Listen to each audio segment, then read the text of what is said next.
नमस्ते, सलाम और जूले। स्वागत है आपका चीन का जवाब इस श्रृंखला के दूसरे भाग में।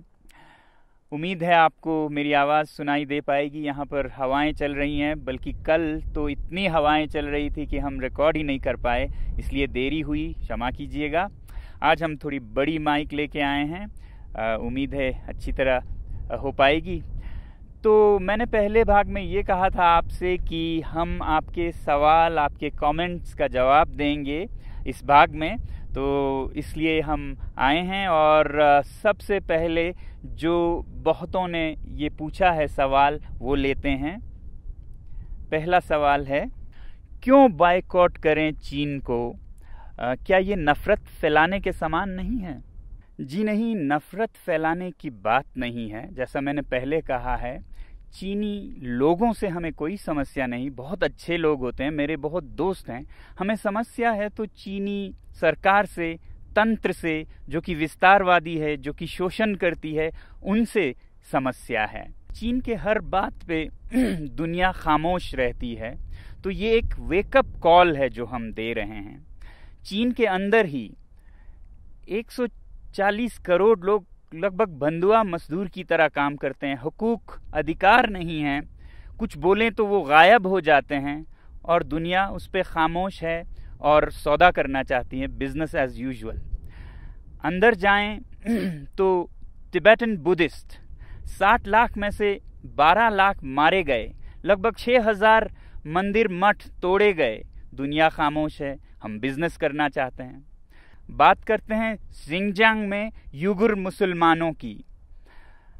करोड़ की जनसंख्या है और 10 लाख युगुर मुस्लिम्स जेल में बंद हैं अभी इस वक्त, और हजारों मस्जिदें तोड़े गए हैं। दुनिया खामोश है, हम सौदा करने की बात करते हैं उनसे। श्रीलंका को देखिए, चीन के कर्ज में दबी जा रही है। ये जो पोर्ट है हम्बनतोटा का, वो तो बिक गया है चीन को, उसके कब्जे में है। पाकिस्तान इतने कर्ज में डूबा है कि शायद ये देश भी एक गुलाम सा हो जाए। दुनिया खामोश है, सौदा करना चाहती है। ये तो दुनिया की बात हुई। मेरे लिए सबसे बड़ी बात है मेरे दरवाजे पे क्या हो रहा है। लद्दाख की धरती में चीन 1962 से, जहां पर की जंग खत्म हुई थी, कितने किलोमीटर अंदर आ चुका है। हमारे यहाँ के चरवाहे अपने चरागाहें खो चुके हैं। कहाँ ले जाएंगे वो अपने भेड़ बकरियों को? दुनिया खामोश है और हम उनको जो मनमर्जी वो करते हैं, धक्का मुक्की करने देते जा रहे हैं। तो क्या हम ये कहें उनसे कि वो बेदर्दी से सर काटे मेरा, और मैं कहूँ उनसे, हुजूर आहिस्ता आहिस्ता, जनाब आहिस्ता आहिस्ता? नहीं, अब हमें जवाब देना होगा, और जवाब हमें अपने हाथों में लेके वॉलेट पावर से देना होगा। और ये कोई गलत या बुरी बात भी नहीं है। सैंक्शंस सदा प्रयोग किए जाते हैं जब भी कोई गलत करता है, वो चाहे देश हो। उत्तरी कोरिया पर सैंक्शंस लगाते हैं देश, तो हम क्या अपने पर्सनल इकोनॉमिक सैंक्शंस नहीं लगा सकते इन देशों पर?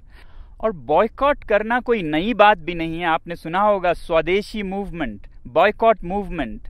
तिलक जी के नेतृत्व में 1905 से शुरू हुई थी ब्रिटिश सरकार के खिलाफ बॉयकॉट का, उनके सामान का। तब हम ब्रिटिश सरकार के गुलाम हो चुके थे। अब हमें समझ आनी चाहिए कि prevention is better than cure, तो इसलिए हम अभी से करें। बल्कि मैं तो कहूँगा कि अगर हम कुछ ना करें और देखते रहें तो वो गुनाह है। जुल्म करना गुनाह है तो जुल्म सहना भी गुनाह है।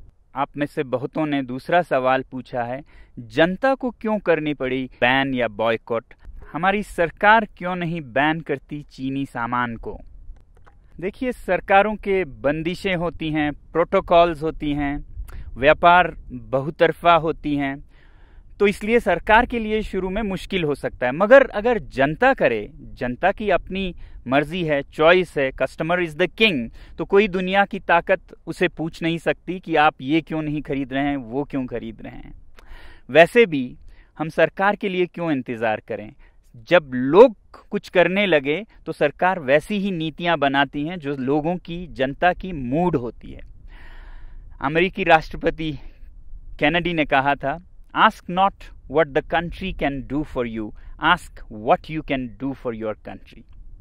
क्या ये व्यावहारिक या संभव भी है कि हम चीन जैसे बड़े देश के सामान को बॉयकॉट कर सकें? जब कोई देश या कोई तंत्र अत्याचार करे, ज्यादती करे, वो हद से बढ़ जाए, तो मुमकिन क्यों नहीं अगर जनता में जज्बा हो। अरब स्प्रिंग में एक नहीं 5-6 तानाशाह सरकारें गिर गईं महीनों में, और वो शुरू हुआ था एक सब्जी वाले की पुकार से।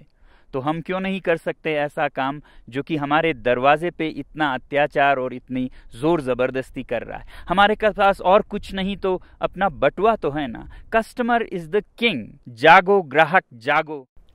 और एक सवाल है कि हम चीन में बने सामान के बिना कैसे काम चलाएं।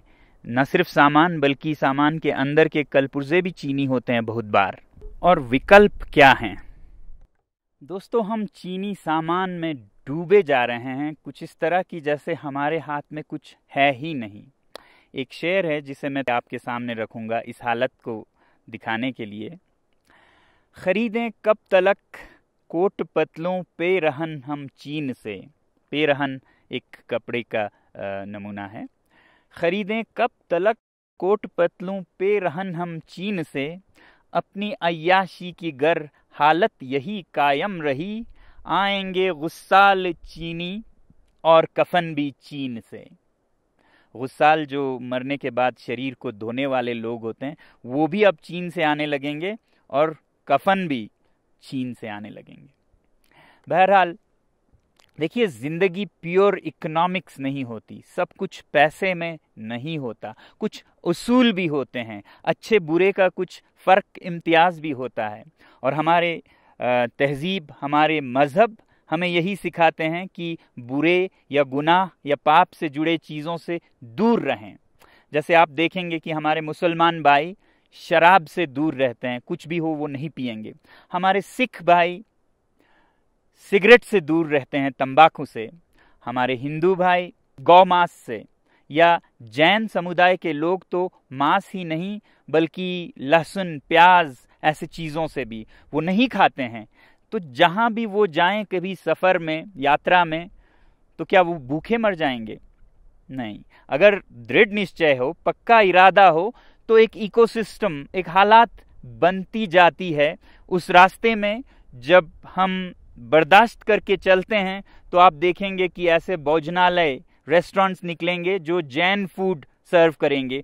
तो 1 साल 2 साल में एक नया इकोसिस्टम बन जाता है। उसी तरह अगर हम ये चीन के सामान को भी गुनाह से जुड़ी समझे, जैसा कि मैंने कहा इसके पीछे अत्याचार है, तो 1-2 साल में सारे दुनिया के देश और अपने हमारे देश में ऐसी चीज़ें बनने लगेंगी कि हमें इसका याद भी नहीं होगा कि हम ये नहीं कर पाएंगे, ऐसा सोचते थे।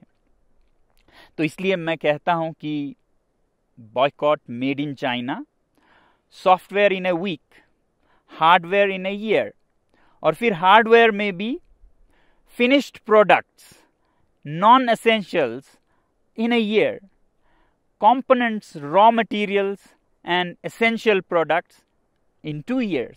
हम योजनाबद्ध तरीके से चल सकते हैं अगर हमारे अपने में सूझबूझ है। कोई ऐसा नहीं है कि कल या परसों ही हम सब कुछ बंद करें।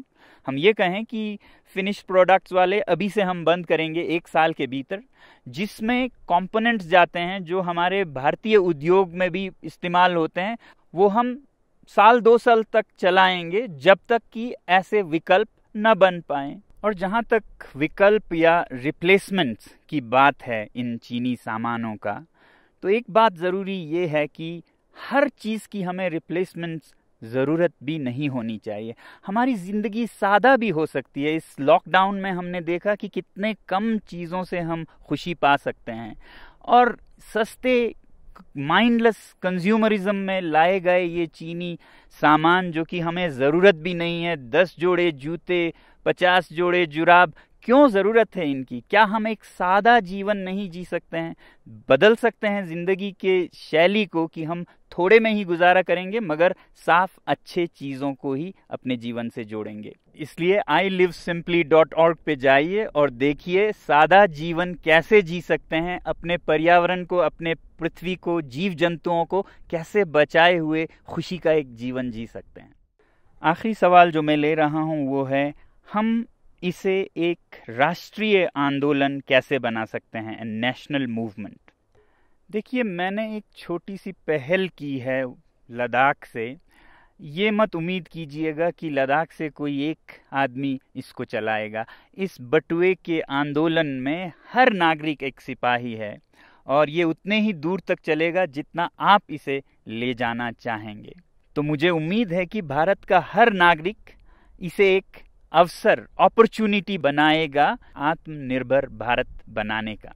हमारे जो सेलिब्रिटीज, इन्फ्लुएंसर्स और नेता हैं वो युवा पीढ़ी को नेतृत्व दे सकते हैं इस मामले में, और मुझे बहुत उम्मीद है कि आप लोग भी अपना रोल निभाएंगे देश प्रेम का, जो भरा नहीं है भावों से, बहती जिसमें रसधार नहीं, वो हृदय नहीं है पत्थर है जिसमें स्वदेश का प्यार नहीं। जय हिंद।